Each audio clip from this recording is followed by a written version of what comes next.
Hello, cherry viewers. Welcome back to Sandy Home Recipe. Mwaka oba Sandy Home Recipe. Send the dika we share a video. Remember to subscribe. Now I share. Now I like it. Now I me notification bell no. Say the video bia betwa on side e beka. And we say Ghana Waakye without leaf. All ingredients are written in the description box below. Oko description box now. Ingredients in anything ewo ho.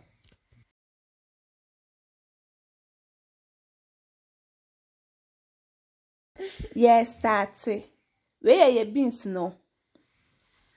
Where to ye emo ye be yusu. Obe wo beans ne ho. Now they go u sauce pan mu.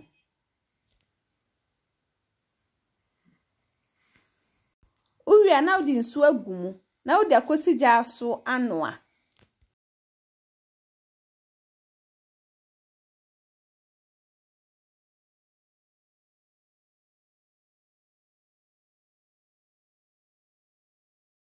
Unu asi na sese eye enye so ma na bi mebre uwi ana wa horo omo na wo de agum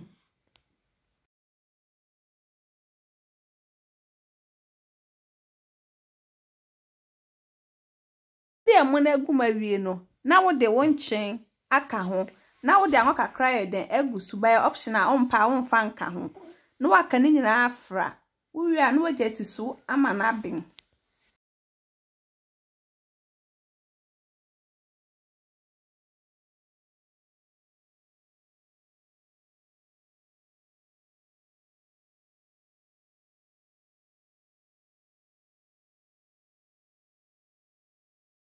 wo ho anu wa biesu no wanum se de ase de enhye na ni nyina so be bempe.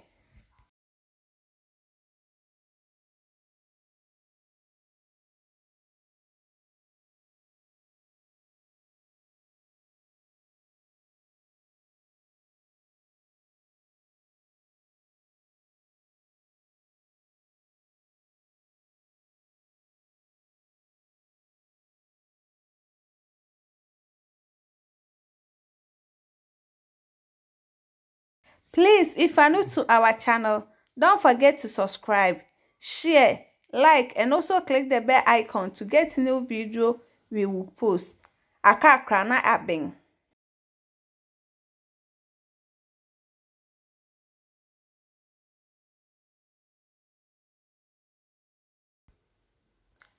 Abeng na watwe, na waserve.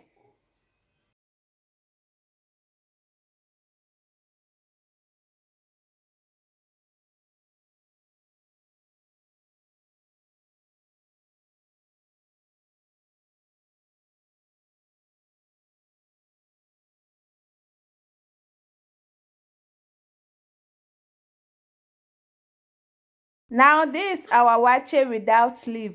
Please like this video and subscribe to our channel. Thank you so much for watching.